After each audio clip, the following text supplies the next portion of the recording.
Prazer, meu nome é Givanilson Soares e hoje estou aqui para contar um pouco da minha história e da minha relação com a pedagogia. Bom, eu nasci na cidade de São Lourenço da Mata, Pernambuco, mas vivi a minha infância em Camaragibe, que é uma cidade vizinha. Estudei numa escola de bairro. Minha mãe, apesar da escola ser perto da minha casa, minha mãe fazia questão de ir me buscar e de ir me levar todos os dias, da alfabetização até a quarta série. Então, que nessa época, né, a gente tinha o ensino primário. E depois eu passo para a quinta série, que é uma escola mais no centro da cidade, e a gente se muda para São Lourenço da Mata. Acho que a partir do momento que a gente se muda para São Lourenço da Mata, a minha vida ela vai tomar outros rumos, porque a gente vai morar próximo da casa do meu tio, que nessa época era professor também, e aí eu tenho uma grande influência nesse sentido também. Então, passo a estudar lá no centro de Camaragibe, começo a abrir os horizontes, vamos dizer assim, mas a história com o curso de pedagogia começa a ser construída em São Lourenço da Mata. Primeiro, quando eu começo a participar de um curso, né, na verdade de oficinas de percussão, que hoje tem uma relação direta com o meu trabalho. Eu aprendi a tocar os ritmos, construção de instrumentos e os ritmos tradicionais daqui do estado, nessa oficina. E esse convívio lá com o meu tio, a gente foi morar dentro ali, né, próximo do local onde ele dava aula, do local onde ele trabalhava. Então eu vivi todo aquele contexto. A gente saía para jogar bola num campo que tinha lá perto. Eu via que as pessoas falavam com ele, cumprimentavam ele na rua, respeitavam bastante a figura dele, e isso começou também a me encantar, junto com a questão da arte, junto com a questão da música que surge nesse período também. Então, essa história vai sendo construída dentro dessa cidade, dentro de São Lourenço da Mata. Na época na época que eu estava tentando entrar na faculdade, nós tínhamos aí um vestibular que era bastante concorrido aqui no estado. Então, várias escolas, cursos preparatórios existiam para preparar a gente para fazer essa prova. Uma das primeiras tentativas que eu fiz logo quando saí do ensino médio, uma das primeiras tentativas foi para artes cênicas. Então eu tinha um interesse, né, eu já tinha essa afinidade com as artes e queria ser ator, mas não passei. O tempo foi passando, eu fiz outras tentativas, tentei fazer letras também, mas também não tive sucesso. Mas a partir do momento em que eu comecei a trabalhar com projetos, onde eu fiz uma oficina de percussão, comecei a trabalhar, dar aula também de percussão, isso trouxe um interesse na área de projetos, desenvolver projetos na área educacional. E tinha a questão também familiar, né? Tinha o meu tio que influenciou bastante, e aí ele era formado na época no magistério, dava aula para as turmas de EJA também, e isso, juntando esses dois elementos, fez com que eu me interessasse pelo curso de pedagogia. E aí fiz o vestibular para pedagogia, muito feliz por ter feito pedagogia e ter passado. Então, duas motivações principais aí para que eu fizesse, para que eu prestasse na época vestibular para pedagogia. Era a possibilidade de trabalhar com projetos na área educacional, desenvolver projetos onde trabalhasse aí a ligação das artes com a educação, e a influência familiar também, a influência do meu tio, que hoje é aposentado, mas na época estava atuando como professor. Então foram dois fatores que me influenciaram bastante aí na escolha do curso de pedagogia. Bom, o início do curso ele foi bem difícil, não só o início, como basicamente o curso inteiro foi à custa assim, de muita dificuldade, porque eu trabalhava durante o dia e estudava à noite. Então, o trabalho, a universidade, tudo longe da minha casa. Eu tinha que me deslocar aí, pegando o ônibus, e tinha que acordar cedo e acabava dormindo tarde também. Então eu largava da universidade 10 horas, pegava um ônibus, descia em Camaragibe, tinha que pegar outro ônibus para chegar em São Lourenço e aí acabava dormindo por volta da meia-noite, tinha que acordar no outro dia às 4 horas da manhã, porque eu pegava no trabalho às 6, para que pudesse largar um pouco, uma hora mais cedo, né? E assim eu consegui chegar na universidade aí antes da aula começar. Então isso foi se repetindo, essa rotina, né? Durante vários períodos aí, eu consegui sair desse emprego e entrei no Expresso Cidadão nos 2 últimos períodos do curso. E aí facilitou na construção do TCC, na construção da minha pesquisa. Porém, toda a formação aí eu deixei bastante a desejar no sentido, por exemplo, de participar de encontros, congressos, palestras, porque eu tinha o meu dia ocupado pelo emprego, né? E eu precisava desse emprego para manter aí a passagem, para manter a compra de livros, de xerox que a gente tinha que tirar, que eram muitas. Então, foi um curso feito com muita garra, com muita luta, com muita força, e tentei fazer o melhor que eu pude naquela época. Eu olho para trás e percebo que poderia ter sido melhor, mas dentro das condições em que eu me encontrava, eu tentei aí fazer da melhor maneira possível, mas pelo menos o final, realmente eu tive mais tempo para me dedicar, para estudar e finalizar com um TCC que eu tenho muito orgulho desse trabalho até hoje. Nesse período final do curso, né, teve a formatura, que eu não participei da festa, eu não tive condições de custear, né, os valores durante aí o curso para participar da solenidade lá de formatura da festa, que era pago, mas eu não tinha condições. Fiz fotos para colação de grau, participei do cerimonial de colação de grau, fiz fotos, estou lá na placa que colocaram lá na universidade, mas eu também não tive condições de obter a placa individual naquela época, apesar de trabalhar, mas eu tinha outros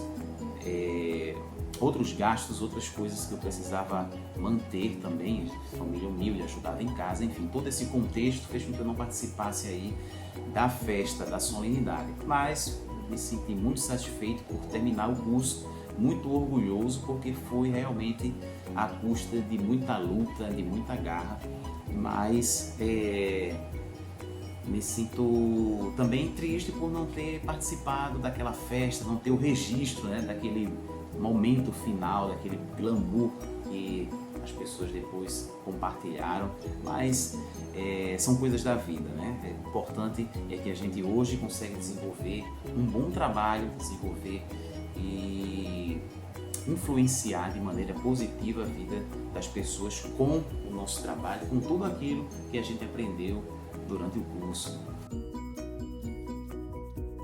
Após terminar o curso, né, passei um ano e meio sem exercer a pedagogia de fato, né? Eu trabalhava em outras áreas.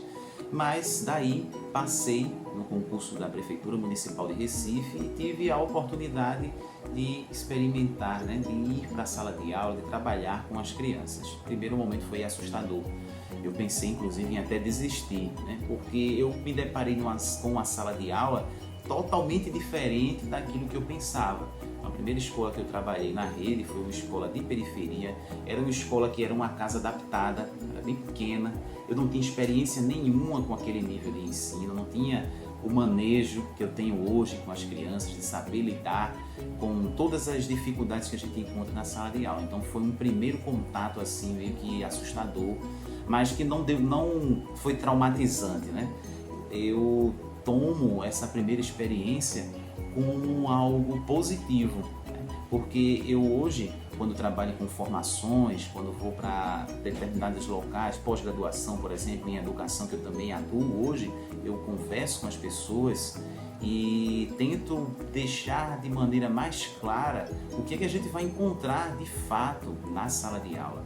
A gente, dentro da nossa formação, a gente vê muita teoria que são importantes também, mas é preciso também que a gente estimule a prática de como a gente vai trabalhar com determinadas situações que nós vamos encontrar no nosso dia a dia nas salas de aulas, que são diversas, né? São diversas situações e a gente precisa ter um jogo de cintura muito grande para conseguir aí trabalhar os conteúdos, para conseguir realmente estabelecer a troca de aprendizagem. Então, Então eu acho muito importante que as pessoas tenham essa noção de que não é um trabalho fácil, que é um trabalho difícil, mas que é muito prazeroso, e quando você tem o domínio de determinadas técnicas, quando você consegue realmente lidar com várias situações, a coisa ela vai fluir melhor. Então a questão de ter um planejamento, por exemplo, para aquilo que você vai fazer no seu dia a dia. Então eu não sabia, nessa época eu estudava, mas eu não sabia da importância disso. Então os primeiros dias de aula eu fui sem planejar nada e foi uma loucura, né? É literalmente uma loucura. Eu cheguei em casa morrendo de dor de cabeça, triste e frustrado, né, com aquela situação que eu encontrei. Estudei tantos anos, passei no concurso, fiquei feliz por essa conquista, mas quando cheguei na sala de aula não consegui fazer nada nos primeiros dias. Mas retomei a partir do momento em que eu comecei a pesquisar mais e não, o que é que eu posso fazer dentro dessa sala de aula, o que é que está faltando aí para que eu consiga ter um domínio, para que eu consiga ter um controle melhor e desenvolver as atividades e fazer aí os objetivos, né? Ter os objetivos aí alcançados. E aí os anos de experiência também ajudam bastante, mas aí o que eu posso fazer para ajudar as pessoas que estão começando também, dar um primeiro passo e que esse primeiro passo não seja tão assustador. Mas esse primeiro contato que eu tive foi realmente bastante complicado. Mas hoje a coisa já está encaminhada de uma maneira diferente. Nós sabemos que essa área de educação ela é uma área boa, é gratificante, o que a gente recebe de carinho dos alunos, das pessoas, dos locais onde a gente frequenta, né, dentro dessa área educacional é muito gratificante. Mas a gente sabe também que há uma desvalorização muito grande e já pensei algumas vezes sim em desistir da área de educação e pensar em trabalhar em outras áreas. Porém, hoje eu me sinto muito realizado com os projetos, com as coisas que eu desenvolvo dentro da área educacional. E o que me ajudou bastante com relação a isso é que eu trouxe para essa área educacional, né, para essa vivência, esse cotidiano escolar, esses processos de formação, eu trouxe elementos paralelos como a arte, como a música. Então, eu gosto desse processo artístico, eu gosto de criar, eu tenho uma imaginação muito fértil, então eu trago isso para as contações de história, eu trago isso para as atividades, eu tento atrelar os conteúdos, os processos artísticos de maneira geral. Então eu me sinto muito realizado e hoje não penso em desistir dessa área. Então eu sempre vou trabalhar dentro da área educacional, então pode ser dentro da escola, dentro das faculdades, nos congressos, enfim, em vários ambientes, na educação formal, na educação informal.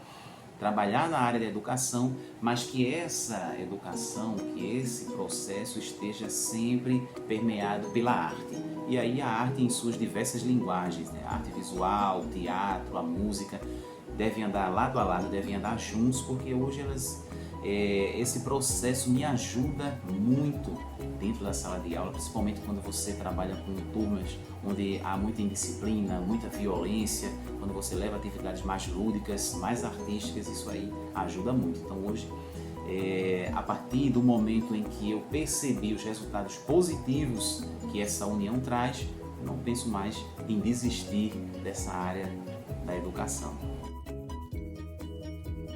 Em relação ao preconceito, eu nunca senti de maneira direta, nunca vivenciei situações onde o preconceito ele estivesse presente de uma maneira mais significativa. Percebo olhares, né, principalmente nessa escola, na primeira escola que eu trabalhei, de alguns familiares, de algumas mães de alunos, né, mães de alunas, preocupando-se aí com a questão de ter um professor, né, dentro da sala de aula, já que a grande maioria são mulheres, né? Então são as mulheres que estão aí presentes de maneira significativa nas salas de aulas de tanto de educação infantil, dos anos iniciais. De repente chega nessa escola que só tinha professoras e chega um professor, né? Chega um homem para estar dentro da sala de aula desenvolvendo atividade com crianças, então você percebe um estranhamento, principalmente da comunidade, né, que eu trabalhei, com relação a isso. Mas isso também nunca atrapalhou, porque a partir do momento que eles me conheciam, que eles viam um trabalho sendo realizado, a coisa muda. Então eu nunca tive grandes problemas com relação ao preconceito de ser um homem dando aula para os anos iniciais. Então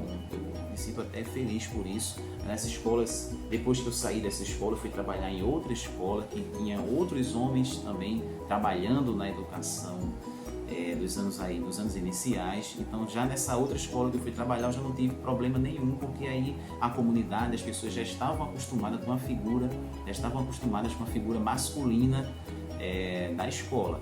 Então eu fico feliz por não ter passado por grandes situações em que envolvesse aí o preconceito com relação a isso. Mas conheço algumas histórias de amigos, né, que já passaram por situações muito chatas assim, e principalmente em escolas particulares. Por exemplo, eu tenho um amigo que já me relatou que não passou numa seleção e ele percebeu de maneira clara que ele não entrou nessa escola por ser homem, e ele daria aula numa turma de anos iniciais e a escola aí não aprovou essa figura masculina, porque dedica, né, o quadro aí nessa modalidade de ensino para as mulheres. Mas com relação a isso, eu pelo menos não tive grandes problemas não com relação ao preconceito. Bom, e nessa trajetória educacional nós não caminhamos sozinhos, né? A gente sempre tem pessoas ali que nos influenciam de maneira direta ou indireta, então tenho que agradecer a todo mundo que está presente ou esteve presente nessa minha trajetória educacional, porque são pessoas que têm práticas positivas, pessoas que têm práticas assim que a gente usa também no nosso dia a dia, que nos ajudam. Então você pesquisa, você tenta desenvolver métodos diferentes para dar aula, tenta desenvolver estratégias que vai fazer com que o aluno ele sinta prazer em estudar, mas você também aprende observando outras práticas, observando outras pessoas com que você se espelha, que você se inspira. Então eu tenho que agradecer a todo mundo que está presente aí, que está ao meu redor. Não vou citar nomes porque, claro, são muitas pessoas, eu vou acabar esquecendo alguém, mas todos os professores, todas as professoras que de alguma maneira, de direta ou indiretamente, contribuíram para a minha prática hoje. E hoje eu tenho como proposta levar o prazer em estar na sala de aula. Eu quero que os alunos sintam prazer em estudar. Então não só colocar lá os conteúdos de maneira taxativa para que eles aprendam, não, eu quero que eles sintam prazer em estar ali, para que eles busquem novos conhecimentos, para que eles sintam realmente vontade de estar presente na sala de aula. E isso, a arte, de maneira geral, tem ajudado bastante, a arte e a ludicidade. Então o conselho que eu dou para todos vocês é que utilizem essa forma lúdica, exagerem com a arte, exagerem na utilização da arte aí nas suas aulas, que vocês vão ter resultados positivos com certeza. Então um grande abraço para vocês, que a gente consiga se encontrar, né? Que a gente se encontre na verdade em outros momentos para conversar, para debater e trocar experiências educacionais. Grande abraço para vocês e até a próxima!